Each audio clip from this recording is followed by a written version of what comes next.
Ngayong araw ay umalis muna tayo ng Laguna para dumayo dito sa isa sa pinakamagandang lugar daw dito sa may Batangas, ang Monte Maria.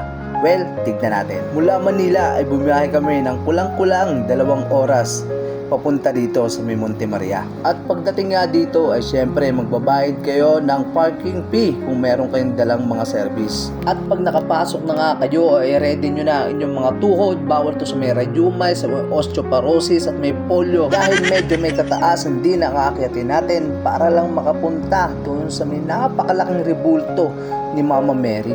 Pero kahit nakakapagod yan, mawawala lahat ang pagod nyo dahil sa mga napakagandang tanawin na makikita nyo dito sa taas. Kaya syempre, nagpicture na rin agad, no? At bago umakyat, naghanap muna kami ng makakain.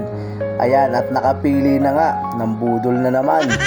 Kaya syempre, kumain muna kami dyan sa may baba dahil meron naman silang maliit na food court bago kami nagbayad papunta dun sa taas.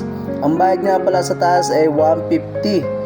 Yan, pero pag senior ka at estudyante, may bawas sa po yan, 100 na lang. At ayan, kung makikita nyo, merong elevator dahil aabot tayo sa 17th floor. Pupunta tayo ng 17th floor para lang makita ang napakagandang tanawin doon sa baba. At pagdating nga natin dito sa may taas ay kitang-kita din naman natin talaga ang lawak ng lugar dito sa may taas.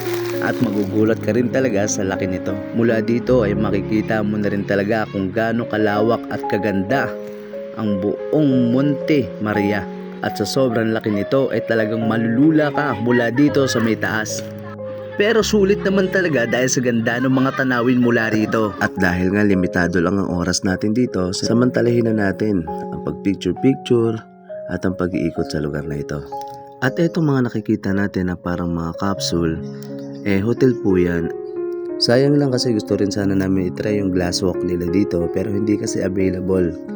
Dahil may bayad nga at may kalakihan din talaga yung bayad papunta doon. At ang mga may VIP access lang ang pwede makapunta sa mga lugar na yan. Pero syempre may babayaran kayo kung gusto nyo i-avail yung mga lugar na yon. Na-enjoy din naman namin talaga ang pag-ikot dito sa Monte Maria at sa mga lugar ang mga nakikita namin. Kaya masaya rin talaga mamasyal paminsan-minsan nakasama ang pamilya, di ba? Kaya minsan maganda rin talaga ang lumabas-labas at pumunta dun sa mga lugar na hindi mo pa talaga napupuntahan at mag-explore.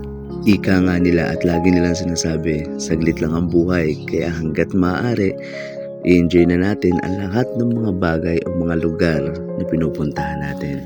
Natapos na naman ang taon at panibagong kwento na naman ngayong darating na taon na 2025. Kahit gaano tayo kabisi, huwag tayong mawawala ng oras at maglaan syempre ng oras sa ating pamilya. At sana nag-enjoy kayo sa pag-iikot natin dito sa Monte Maria at abangan natin kung ano yung mga susunod na mga lugar na mapupuntahan natin. At muli, maraming salamat sa panonood at pagsubaybay sa Saraba TV.